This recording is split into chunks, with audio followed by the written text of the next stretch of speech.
Istighfar hufanya mambo ya ajabu sana, ya ajabu ambayo kwamba huwezi kufikiria katika akili.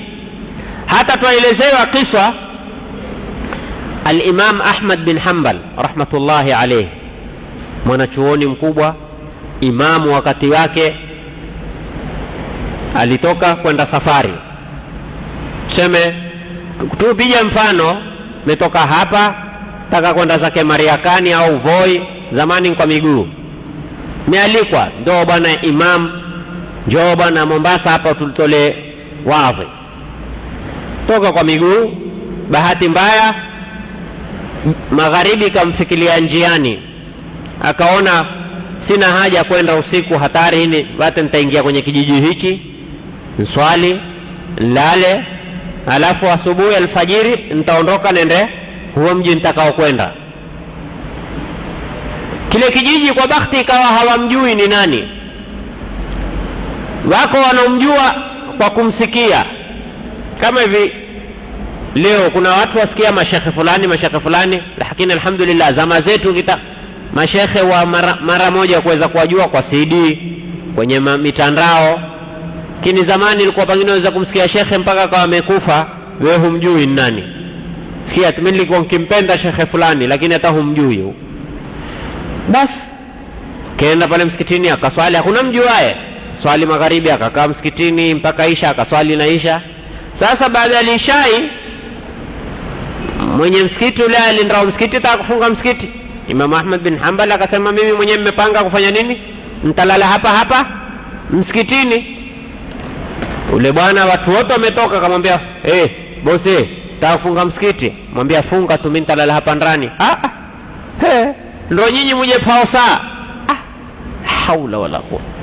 Mimi Ahmad bin Hanbal mwanachuoni, jana juoni, wakati wake hana ambaye kwamba hata utasema huyu ni mwenzake. Watu wote wakimbilia elimu kwake, lakini hakumwambia wewe hunijui mimi. Bwana mimi situkui saa. Tumeona wengi bwana wakisema namna hiyo, asubuhi kiinuka hakuna chochote hapa. Toka bwana, tafadhali mimi ni mgeni hapa. Ndio lugha zenu hizi ukimbilia hizo, mimi ni mgeni, mimi simjui mtu, nimetoka kama wanavyotumia lugha. Ati metoka huko mwisho wa Kenya, mekuja mpaka Mombasa, hana nauli ya kurudi. Wewe Mombasa uko mwiwa nani? Alikuwa na kaka yangu tumeagana na yeye, nikifika hapa amezima simu. Legu ulotokea kule rudia nalo. Nenda na wewe ndio huko na kaka yako, ukifika kuzimie simu. Hiyo lugha mumezoea nyinyi kukoni watu. Toka. Sasa msikiti fungwa hapa, pale nje kuna kibaraza. Kana basi mimi nitalala hapa, hata kama kuna baridi nitakwenda wapi? Bwana funga madirisha, yeye akainyosha pale nje. Yule bwana akitoka, wewe usikii, wewe una dhamira mbaya. Yaani yeye mpaka uhakikishe utujepea hapa msikitini. Bwana mimi si mwizi. Yule bwana akuchelewa, alimshika miguu kwa humtururua. Sasa pembeni kuna mtu kazi yake huambika mofa.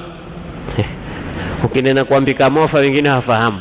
Yaani ana kama bakery hutengeza mikate. Sawa?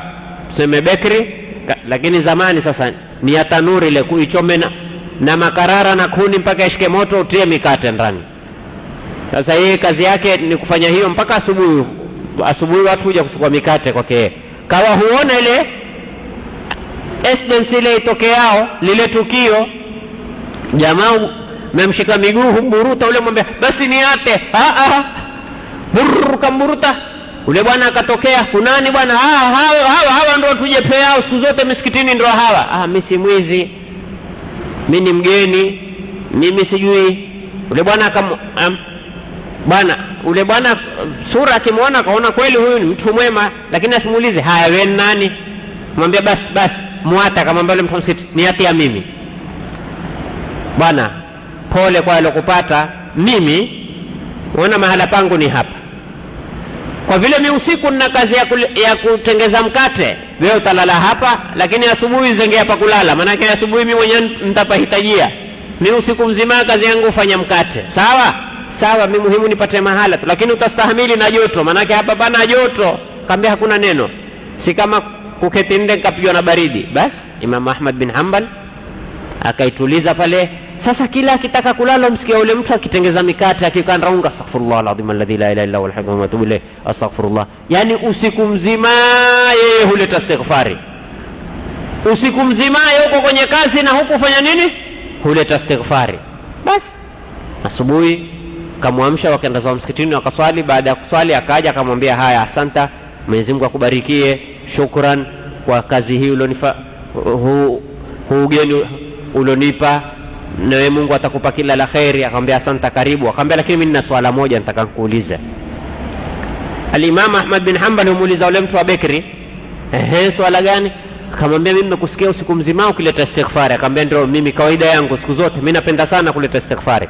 Akamwambia hii istighfari yako wewe waiona natija yake? Akamwambia naam, sina jambo lolote mimi huomba ila jambo kama hilo mimi nimeshalipata, lolote ila jambo moja tu ndio mpaka sasa huomba mno, silipati jambo hilo. Lakini sina jambo, mimi nikiita istighfari sijui nataka nipate kitu, nende hija takwenda, nataka kwenda umra takwenda, nataka mfanye kadhaa nitapata, nataka mtoto wangu ajifungue atapata mimba, nataka hili litatokea, ila jambo moja hilo ndo limenikoma hapa mimi mpaka mmefanya wasiwasi. Akamwambia jambo gani? Sema siku zote mimi huleta istighfari, tena mmeongeza ya Rabbi na kuomba nipambanishe na Imam Ahmad bin Hanbal. Wewe hizo istighfari zako ndo zimenifanya mimi nitolewe msikitini kwa kuburutwa. Yani siku zote wewe usileta istighfari, wamuomba Mungu. Nimesikia sifa za wanachuoni kama huyu, humwambia ya Rabbi na mimi nakuomba nisife mpaka unipe safari nikaonane na Imam Ahmad bin Hanbal. Kumbe hiyo istighfari yako ndio imenifanya mimi mpaka niletwe mlangoni mwako. Mimi ndo Ahmad bin Hanbal. Hana adabu ule mtu wa msikitini. Akamwambia la, si kosa lake, ni hizo istighfari zako. Manake kama aliniata nilale msikitini hungenipata wewe. Si kosa lake, ni istighfari zako. Mungu atakuonesha kwamba hakuna jambo utaliomba usilipate.